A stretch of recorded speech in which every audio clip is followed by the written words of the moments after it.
akhir-akhir ini umat Islam di mana-mana, terutama di Nusantara, ya di Malaysia, di Singapura, di Brunei Darussalam, di Indonesia dan sekitarnya, umat Islam ini menghadapi tantangan yang cukup banyak, terutama tantangan dari aliran-aliran kelompok-kelompok di luar Ahlus Sunnah wal Jamaah yang mulai menyebar di Nusantara. Seperti kita tahu, Islam ini datang ke Nusantara adalah Islam Ahlus Sunnah wal Jamaah, bukan Islam yang lain, bukan Islam Syiah, bukan Islam Wahabi, bukan Islam Bahai, bukan Islam ISIS dan lain sebagainya. Islam penduduk Nusantara atau bangsa Melayu ini adalah Islam Ahlus Sunnah wal Jamaah. Dan ini adalah sejarah perjalanan keislaman kita. Kalau ada yang bertanya sejak kapan bangsa Melayu atau bangsa Nusantara ini masuk Islam, bangsa Indonesia, bangsa Malaysia, Singapura, Brunei Darussalam, ini adalah satu rumpun, sama-sama rumpun Melayu. Islam ini datang ke tanah Melayu sekitar abad pertama Hijriah.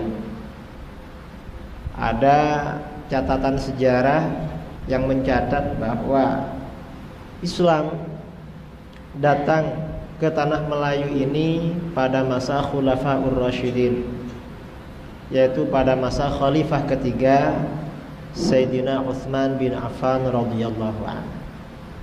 Ada juga yang mengatakan Islam ini datang ke tanah Melayu pada masa khalifah kelima, yaitu pada masa khalifah Muawiyah bin Abi Sufyan. Tetapi pada masa-masa itu bangsa Melayu yang masuk Islam ini masih sedikit. Nah, bangsa Melayu ini mayoritasnya bangsa Nusantara menjadi Muslim itu bukan pada abad pertama Hijriah, tetapi sekitar 800 tahun kemudian, atau pada abad ke-9 Hijriah, atau pada abad 14 Masehi. Ini Islam baru tersebar luas di wilayah Nusantara, dan hampir 90% lebih penduduk Nusantara ini masuk Islam, yang meliputi Malaysia, Indonesia, Singapura, Brunei Darussalam dan sekitarnya. Ini 90% masuk Islam pada abad ke-9 Hijriah. Nah, Islam yang disebarkan ini memang Islam Ahlus Sunnah wal Jamaah. Di dalam fikih mengikuti mazhab Imam Syafi'i, di dalam akidah mengikuti akidah Asy'ariyah Imam Asy'ari, di dalam tasawuf mengikuti mazhabnya Imam Junaid al-Baghdadi. Ini Islam yang masuk ke Nusantara. Ada satu rahasia penting kita harus tahu, mengapa bangsa Melayu, mayoritas penduduk Melayu ini masuk Islam. Dan rahasia apa sebenarnya? Rahasia keberhasilan dakwah para ulama Ahlus Sunnah wal Jamaah dulu, sehingga berhasil mengislamkan mayoriti penduduk Melayu sampai 90% masuk Islam. Rahasianya apa? Dan ini berbeda dengan Islamnya bangsa-bangsa lain, ya. Islamnya bangsa Melayu ini berbeda dengan bangsa lain. Kalau seperti India, Pakistan, Afghanistan, Iran, Azerbaijan, Turki, negara-negara Arab, negara-negara Afrika, sampai Eropa, Islam disebarkan ke negara-negara itu melalui peperangan. Jadi pakai tentara berperang. Tetapi penduduk Nusantara ini Islamnya luar biasa. Islam tidak disebarkan melalui peperangan. Karenanya Islam bangsa Melayu ini menjadi kebanggaan para ulama di Timur Tengah, di negara Arab. Apabila ada orang-orang Barat, orang Yahudi, orang Nasrani bercakap, Islam disebarkan dengan pedang, dengan darah, dengan peperangan, para ulama Timur Tengah biasanya menjawab, itu tidak benar.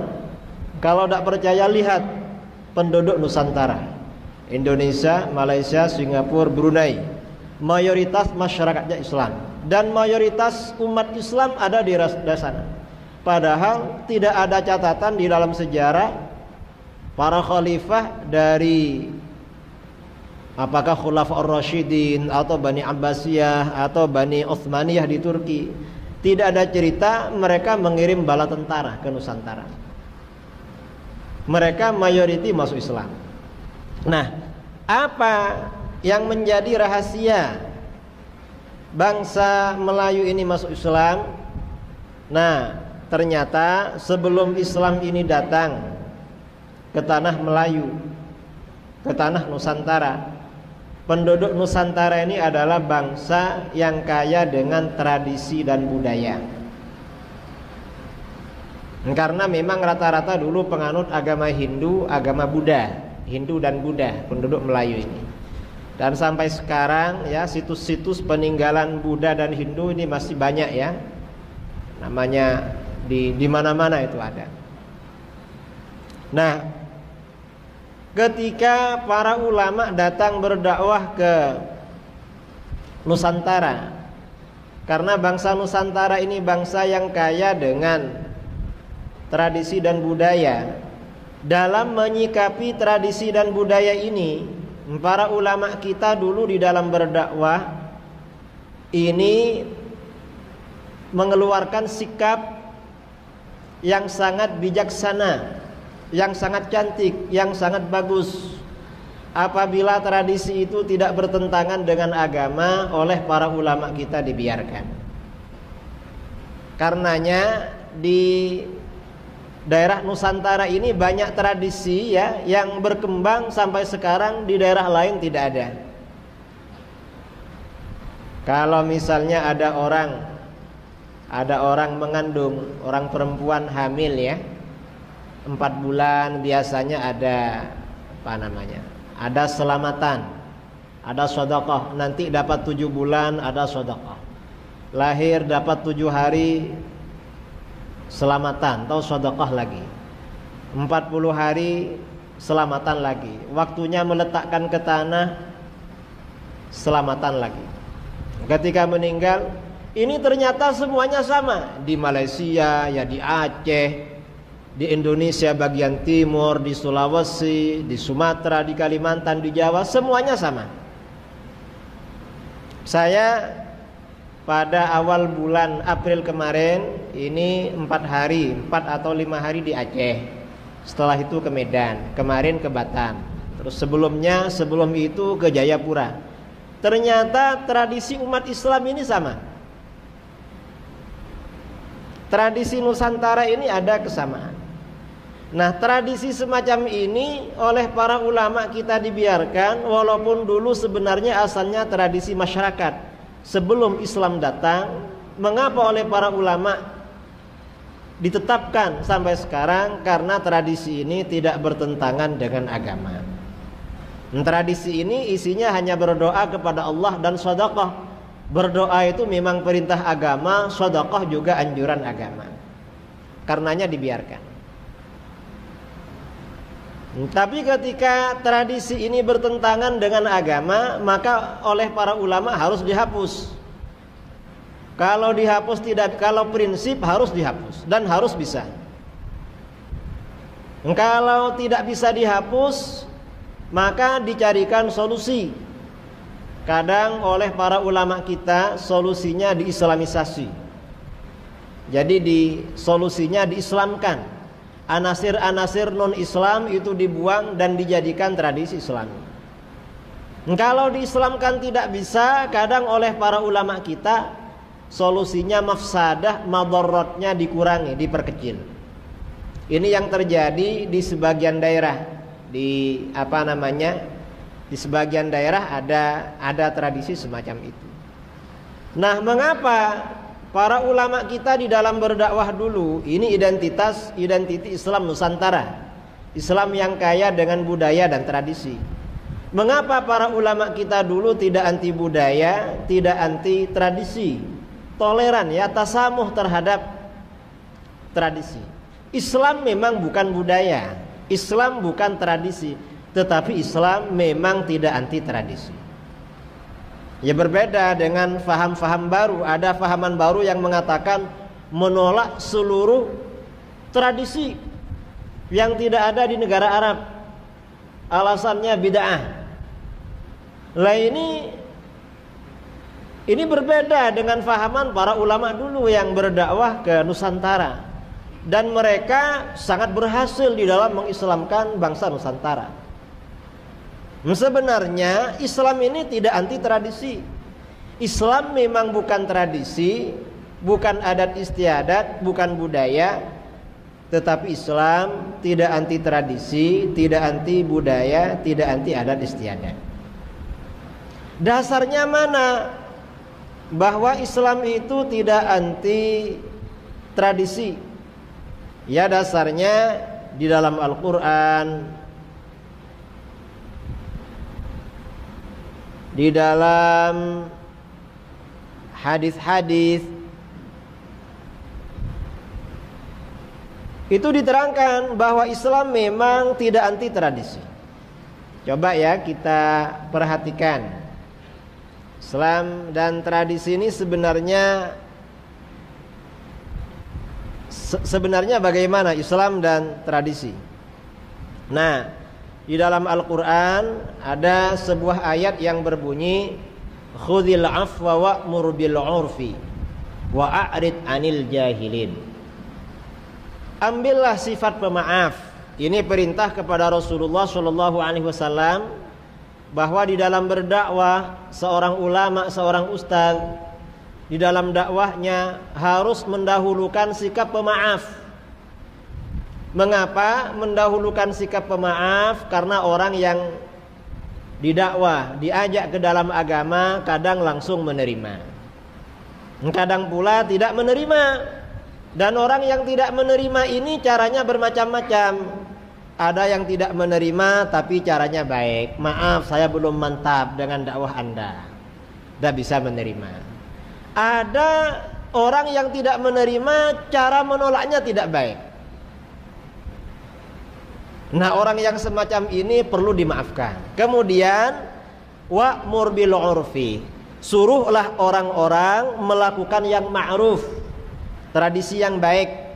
Jadi masyarakat agar disuruh konsisten melakukan tradisi yang baik, dan berpalinglah dari orang-orang yang bodoh. Kata para ulama, yang dimaksud uruf di dalam ayat ini, wal muradu bil urfi huna al amrul mustahsan al ma'ruf. Yang dimaksud dengan tradisi di dalam ayat ini adalah sesuatu yang dianggap baik dan populer dan dikenal. Atau kalau ulama lain, ada seorang ulama pada abad kelima. Sebelumnya Imam Al-Ghazali, Al-Imam Abul Muzaffar As-Sam'ani, di dalam kitabnya Qawati'ul Adillah fi Usulil Fiqh, beliau mengatakan bahwa yang dimaksud uruf di dalam ayat ini, wal muradu bil urfi huna wa ma ya'rifuhu an-nas wa yata'arafunahu fi ma bainahum. Yang dimaksudkan dengan uruf dalam ayat di sini adalah sesuatu yang telah dikenal oleh masyarakat, sesuatu yang telah dikenal oleh publik, masyarakat sudah kenal, dan sesuatu ini dijadikan tradisi di antara mereka. Jadi Al-Quran ini sebenarnya sangat toleran terhadap tradisi.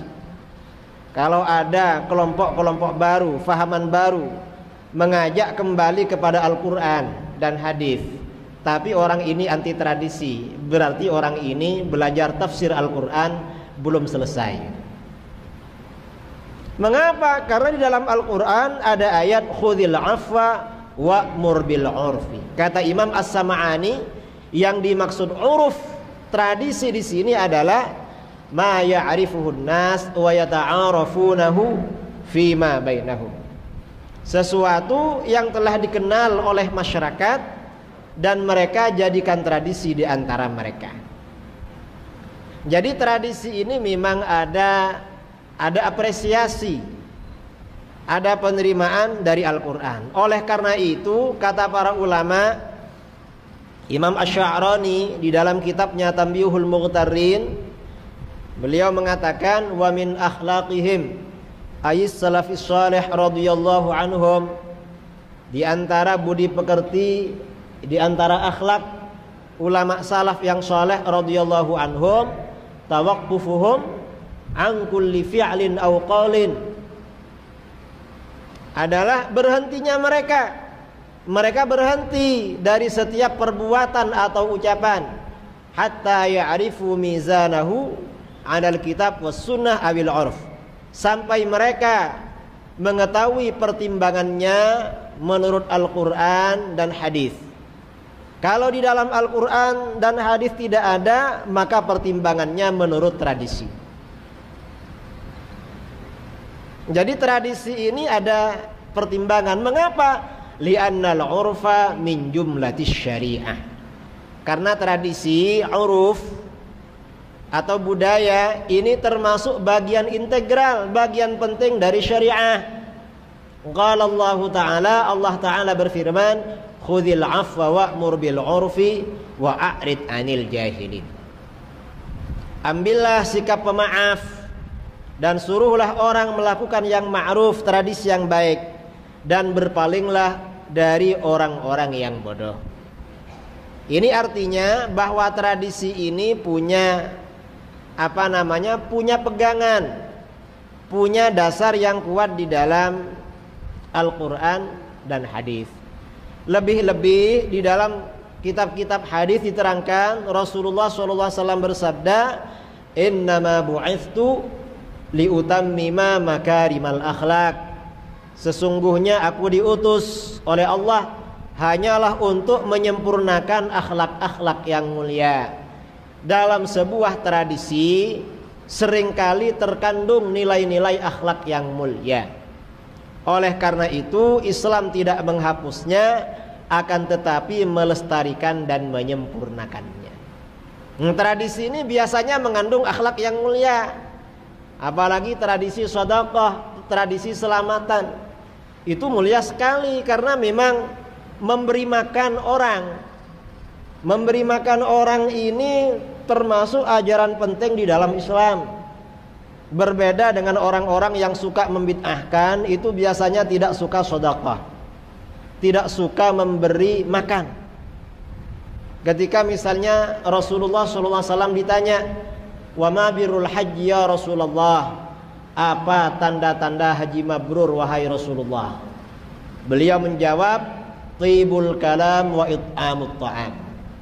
Tanda-tanda orang yang hajinya mabrur, yang ibadahnya diterima oleh Allah, cakapnya selalu cantik, kalau dia berbicara selalu baik, wa it'amut ta'am, dan senang memberi makan orang. Dan ketika suatu saat Rasulullah ditanya, ayyul islami afdal, amalan apa di dalam Islam yang paling utama? Beliau menjawab, it'amut ta'am, memberi makan banyak orang. Dan ketika Rasul hijrah ke Madinah, lalu orang-orang Madinah datang menyambut beliau, berkumpul. Ceramah beliau pertama pada waktu itu yang disampaikan, ayyuhan nas, wahai penduduk Madinah, afsyus salam, sebarkan ucapan salam, artinya sebarkan kedamaian. Wa at'imut ta'am, dan berikan makan pada orang lain. Jadi anjuran yang kedua dari beliau adalah memberi makan pada orang. Baru ketiga, wasallu billail wan nasu niyam. Kerjakan sholat pada malam hari ketika orang-orang sedang tidur. Ketika ada seorang laki-laki datang kepada baginda Rasulullah, saya ini, hati saya ini keras. Hati saya ini keras, tidak lembut, tidak halus. Kalau ada nasihat masuk telinga kanan, tapi nyelonong keluar melalui telinga kiri. Beribadah malas, mendengar nasihat tidak senang. Ini bagaimana jalan keluarnya? Ternyata kata Rasulullah, kalau ingin sembuh dari ini, kata beliau, at'imil miskin. Kamu harus senang memberi makan orang miskin. Makanya penduduk Nusantara ini ya, begitu para ulama datang berdakwah, 90% masuk Islam. Mengapa? Karena penduduk Nusantara dulu suka memberi makan orang. Orang yang suka bersedekah, suka memberi makan, berdasarkan hadis ini, pertanda hatinya tidak keras, pertanda hatinya lembut. Coba orang-orang yang anti sedekah itu ya, yang anti selamatan, yang suka membid'ahkan, walaupun mereka kita sampaikan 100 dalil yang sahih, mereka tidak menerima. Mengapa? Hatinya keras. Karena hatinya keras, tidak menerima. Pada dalil-dalil yang sahih tidak menerima. Jadi luar biasa, memang tradisi memberi makan ini memang termasuk bagian penting di dalam Islam. Kemudian Rasulullah SAW juga bersabda, yassiru wa la tu'assiru wa basyiru wa la tunaffiru. Mudahkanlah orang masuk Islam dan jangan mempersulit orang masuk Islam. Jadi orang masuk Islam ini dibuat mudah, jangan dibuat sulit. Ini cara dakwah para ulama dulu, memang mempermudah dalam mengislamkan masyarakat Nusantara. Walaupun para ulama yang datang ke Nusantara ini dari Arab ya, para ulama yang datang ini dari Arab, tetapi bangsa Melayu tetap Melayu, tidak dijadikan bangsa Arab. Kita ini cakap sehari-hari ya bahasa Melayu, bahasa Indonesia. Bahasa Indonesia itu bahasa Melayu sebenarnya. Ya bahasa Melayu, tak pakai bahasa Arab. Bangsa Melayu dulu pakai sarung. Para ulama datang berdakwah, kita tetap pakai sarung. Mayoritas penduduk Melayu sampai sekarang pakai sarung. Sarung ini bukan pakaian Islam, tapi pakaian Melayu. Kalau sampean tak percaya sarung ini pakaian Melayu, datang ke Pulau Bali di Indonesia. Di Bali ini tiap hari banyak orang pakai sarung, orang laki-laki pakai sarung, pakai baju putih lengan pendek, tapi tangannya ada tato semuanya. Kemudian songkoknya lincip. Itu jangan dikira ustadz, itu orang Hindu. Mengapa? Pakai sarung memang budaya Melayu, bukan budaya Islam. Sampai orang-orang Hindu di Bali yang dipakai sarung tuh bukan cuma orang, patung-patung dipakai sarung, kemudian pohon besar yang disembah dianggap keramat pakai sarung juga itu. Jadi memang bukan budaya, tetapi memang tidak bertentangan dengan Islam, dibiarkan. Nah kalau penduduk Melayu disuruh pakai jubah ya tidak mau dulu. Akhirnya kan tidak mudah masuk Islam itu. Wa basyiru wa la tunaffiru. Kemudian sampaikan kabar gembira. Perbuatan baik suatu masyarakat harus diapresiasi, jangan ditolak. Dan jangan membuat mereka tidak suka. Karena setiap bangsa ya, setiap budaya, setiap bangsa pasti punya tradisi yang berbeda. Dan di dalam tradisi itu pasti ada kandungan-kandungan yang positif. Itu harus dinilai positif juga. Itu namanya tabsyir. Kalau semuanya bid'ahkan, ini tidak boleh bid'ah, ini tidak boleh, haram. Terus gimana cara dakwah yang disampaikan oleh Rasulullah SAW? Basyiru wala tunaf. Itu sama sekali tidak cocok. Karenanya ya, menolak tradisi termasuk mempersulit dan membuat mereka tidak suka terhadap Islam. Karena itu kata para sahabat, sebagian sahabat, Sayyidina Abdullah bin Mas'ud radhiyallahu an berkata, "Ma ra'ahul muslimuna hasanan fahuwa 'indallahi hasanun wa ma ra'ahul muslimuna sayyi'an fahuwa 'indallahi sayyi'." Tradisi yang dianggap baik oleh umat Islam adalah baik pula menurut Allah. Tradisi yang dianggap jelek oleh umat Islam maka jelek pula menurut Allah. Jadi para ulama kita, ya Al-Quran, ya hadis, kemudian pernyataan para sahabat, itu apresiasi terhadap tradisi. Dan kalau kita membaca kitab-kitab fiqh, kitab-kitab fikih, di dalam kitab-kitab fikih itu banyak hukum-hukum yang sebenarnya oleh Rasulullah SAW itu diadopsi dari ajaran jahiliyah. Contohnya seperti akikah. Akikah itu asalnya jahiliyah. Atau contohnya seperti bab qasamah ya. Kalau ada orang mati tidak ketemu siapa yang membunuh itu, di bab qasamah itu juga tradisi jahiliyah, tapi diapresiasi. Di dalam fikih itu banyak sebenarnya bahasan-bahasan yang diadopsi dari jahiliyah. Termasuk puasa Asyura. Puasa Asyura ini dulu puasanya Yahudi. Dalam hadis riwayat Imam Bukhari, Muslim dari Ibnu Abbas radhiyallahu anhuma qala, diterangkan qadiman Nabi sallallahu alaihi wasallam al-Madinah fara'al yahud tasuma yauma Asyura. Nabi sallallahu alaihi wasallam hijrah datang ke Madinah, lalu melihat orang-orang Yahudi berpuasa pada hari Asyura. Faqala, lalu beliau bertanya, mengapa Yahudi puasa Asyura? Qalu, ternyata Yahudi menjawab, hadza yaumun saleh. Hari Asyura ini hari yang baik. Mengapa hari yang baik? Hadza yaumun najjallahu azza wa jalla bani Israil min aduwihim. Pada hari inilah Allah selamatkan Bani Israel dari musuh mereka. Nabi Musa dan Bani Israel diselamatkan oleh Allah. Lalu musuhnya Raja Fir'aun beserta bala tentaranya ditenggelamkan ke dalam laut. Karena mengenang dalam rangka merayakan hari nasional ini hari nasional kan ya bagi Bani Israel itu. Cuma waktu itu kan belum ada nasionalisme. Dalam rangka mengenang hari yang baik ini, di dalam kitab hadis, fasamahu Musa syukron lillah. Setiap hari Asyura Musa berpuasa pada hari itu karena bersyukur kepada Allah. Bangsa Nusantara di Malaysia ada hari nasional ya. Tanggal berapa itu? Kalau di Indonesia tanggal 17 Agustus itu hari nasional. Di Malaysia juga ada, di Arab Saudi juga ada hari nasional itu. Jadi dalam rangka mensyukuri ini Musa tiap hari Asyura berpuasa. Mendengar jawaban itu, apa respon komentar baginda Rasulullah SAW? Ternyata kata beliau, ana ahaqqu bi Musa minkum.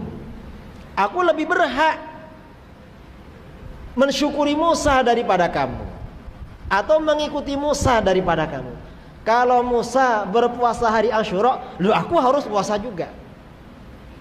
Karena itu Nabi berpuasa Asyura, para sahabat diperintahkan puasa Asyura, dan sampai sekarang kita tetap berpuasa Asyura. Itu puasa Yahudi itu. Ini secara tidak langsung pola atau cara berdakwah baginda Rasulullah SAW kepada orang Yahudi melalui pendekatan budaya atau tradisi. Jadi seakan-akan Rasulullah ini berkata kepada Yahudi, Yahudi, kamu masuk Islam. Walaupun kamu masuk Islam, kamu dulu asalnya pengikut Musa. Hubungan kamu dengan Musa tidak akan hilang, tidak akan putus. Kalau ketika Yahudi kamu puasa Asyura karena merayakan selamatnya Musa beserta kaumnya, setelah Islam pun kamu tetap puasa Asyura. Buktinya saya ini lebih berhak daripada kamu puasa Asyura. Ini namanya dakwah pendekatan budaya. Nah, ini orang-orang yang baru ya, yang ajarannya baru. Ini kalau berdakwah, ini menolak tasyabbuh.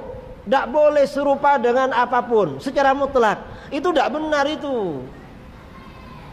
Jadi kalau ada orang tahlilan 7 hari katanya ikut Hindu. Padahal orang Hindu tidak ada yang tahlilan. Ada orang Hindu tahlilan? Tidak ada, karena orang Hindu kalau mati dibakar, tidak dimakamkan. Nggak buat apa tahlilan? Orangnya saja dibakar, kok ditahlilkan? Dianggap Hindu. Dasarnya kata mereka, man tasyabbaha biqaumin fahuwa minhum. Barang siapa yang bertasyabbuh menyerupai suatu kaum, maka orang ini termasuk mereka. Yahudi punya tradisi 7 hari. Dan kalau umat Islam tahlilan 7 hari ikut Hindu punya tradisi kematian 7 hari. Kalau umat Islam tahlilan 7 hari berarti ikut Hindu. Ini tidak benar ini. Loh, mengapa? Karena tahlilan sudah beda dengan budaya yang ada di Hindu. Di Hindu itu tidak ada tahlilan. Memang kalau di Indonesia, orang Hindu itu sebelum dimakamkan, sebelum dibakar, mayatnya diletakkan di rumah selama 7 hari. Kadang lebih. Orang-orang yang datang diberi makan, diberi khamar, minuman keras, suruh main judi. Di dalam Islam tidak ada main judi, khamar, tidak ada.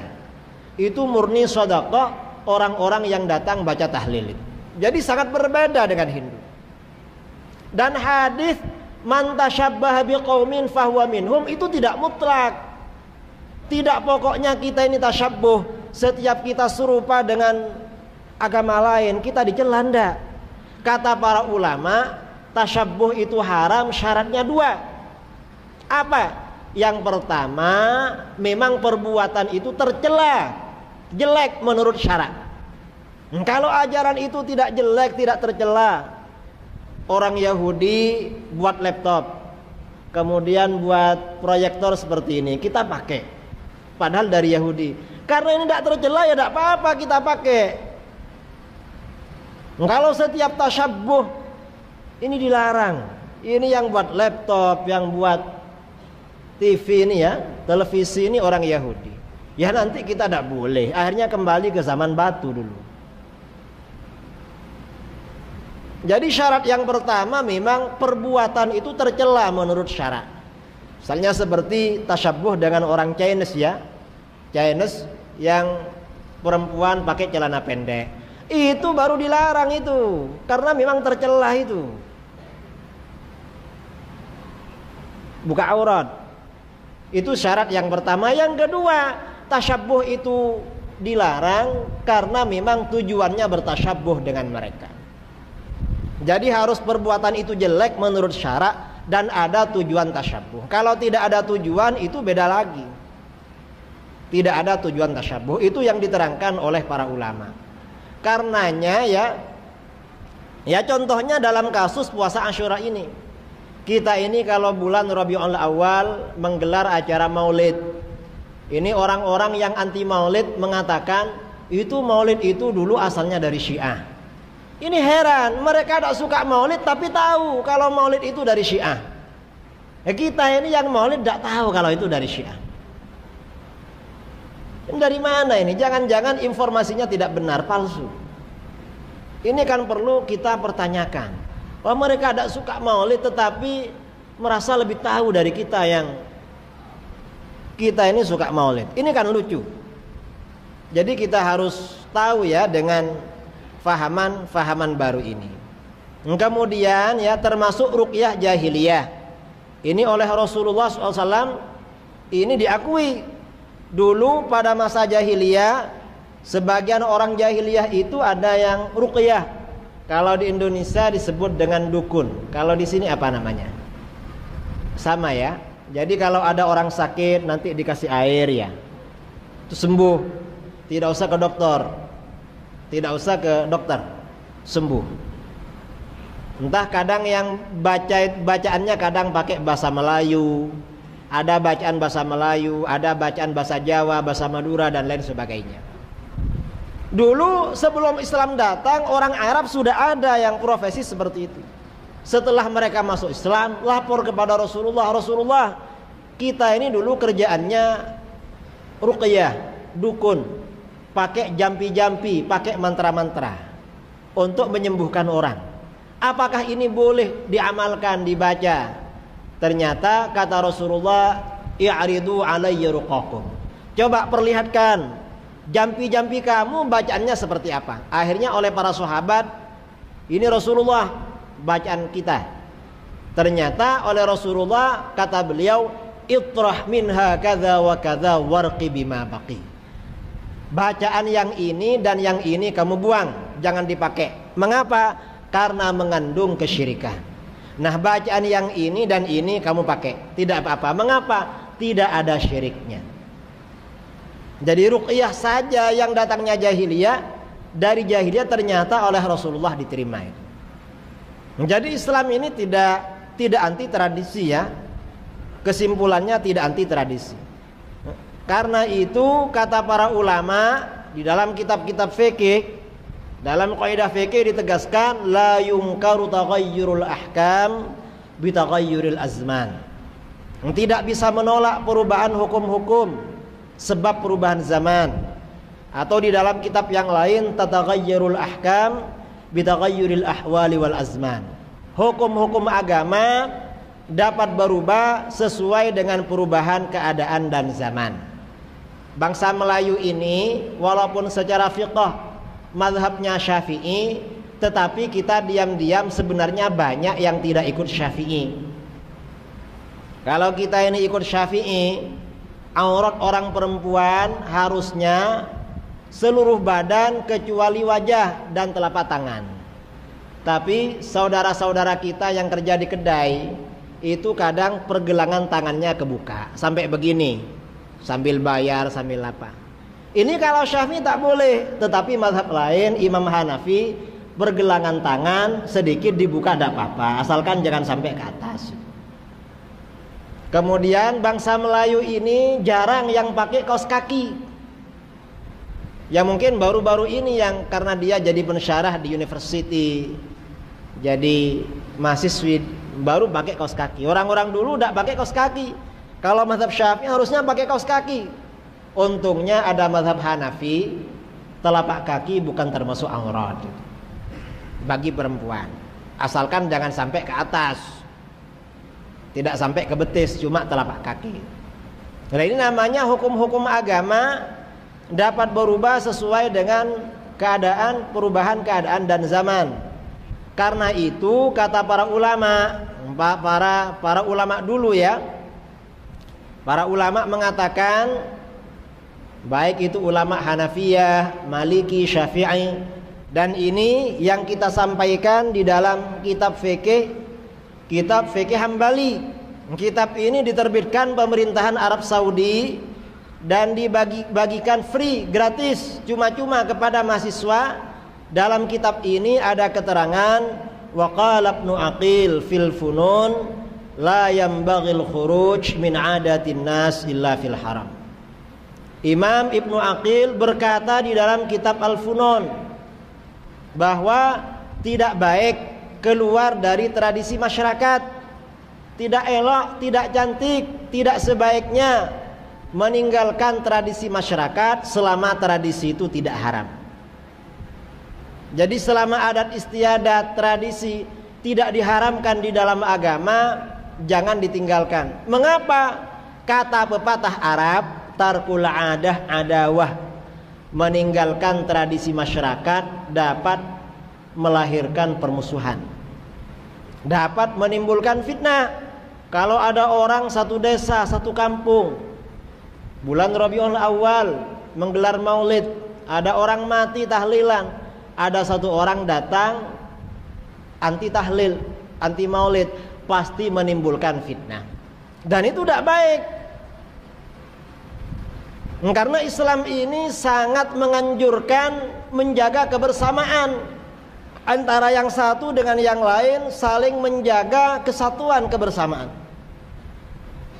Di dalam kitab-kitab hadis, man arada buhbuhatal jannah falyalzamil jamaah. Barang siapa yang menginginkan tempat yang baik, tempat yang nyaman, yang istimewa di surga, maka orang ini harus menjaga kebersamaan dengan masyarakat. Orang yang mudah berbeda, apalagi mudah membid'ahkan, apalagi mensyirikkan sampai mengkafirkan, ini biasanya tidak yalzamil jamaah, tidak menjaga kebersamaan, tidak menjaga persatuan dengan masyarakat. Dan ini tidak baik. Dan ini bukan sunnah Rasul, bukan sunnahnya ulama salaf. Karena para ulama salaf dulu sangat menjaga masalah seperti ini. Seperti tadi misalnya di dalam sebagian kitab diterangkan ya. Jadi imam dalam sebagian kitab ini diterangkan Anil A'mash an Ibrahim an Abdurrahman bin Yazid shalla Utsman bi Mina arba'an. Dari A'mash, dari Ibrahim, dari Abdurrahman bin Yazid berkata, Khalifah Utsman menunaikan sholat di Mina 4 rakaat.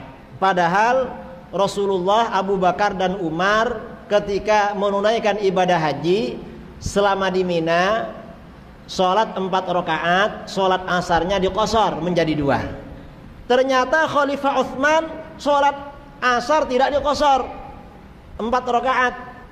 Lalu Abdullah bin Mas'ud berkata, aku sholat bersama Nabi 2 rakaat, bersama Abu Bakar 2 rakaat, bersama Umar 2 rakaat, bersama Utsman pada awal pemerintahannya 2 rakaat. Kemudian akhir pemerintahannya Utsman menyempurnakannya 4 rakaat. Ternyata kemudian Abdullah bin Mas'ud yang protes. Abdullah bin Mas'ud protes, ini kenapa ini khalifah sholatnya 4, kok tidak 2 seperti yang sebelum-sebelumnya. Ternyata setelah itu Abdullah bin Mas'ud juga sholat 4, tidak sholat 2. Walaupun dia tidak setuju, tapi sholatnya juga 4. Ditanya oleh muridnya, kata murid-muridnya, Anda dulu mencela Utsman karena sholat 4 rakaat. Sekarang Anda justru sholat 4 rakaat juga, ikut Utsman. Kata beliau, apa kata Abdullah bin Mas'ud? Kata beliau, al-khilafu syarrun. Berselisih dengan jamaah itu tidak baik. Berbeda dengan banyak orang itu tidak baik, apalagi masalah furu'iyah. Nah ini orang-orang yang baru ini senang, suka berbeda dengan orang lain. Padahal para sahabat dulu, para ulama salaf dulu tidak seperti itu. Nah ini ya salah satu identitas. Ini mengapa saya perlu membentangkan pada malam ini tentang persoalan tradisi. Mengapa? Karena akhir-akhir ini ada kelompok-kelompok fahaman-fahaman baru yang sangat menolak terhadap tradisi dengan alasan harus kembali kepada Al-Quran dan hadis. Padahal Al-Quran dan hadis tidak menolak terhadap tradisi, tetapi Al-Quran dan hadis menyikapi tradisi dengan sikap yang bijaksana. Selama tradisi ini tidak bertentangan dengan ajaran agama, umat Islam diperintahkan atau dianjurkan untuk mengikuti tradisi. Nah barangkali ini ya, karena ini sudah waktunya azan Prof ya, sudah tadi azannya ini.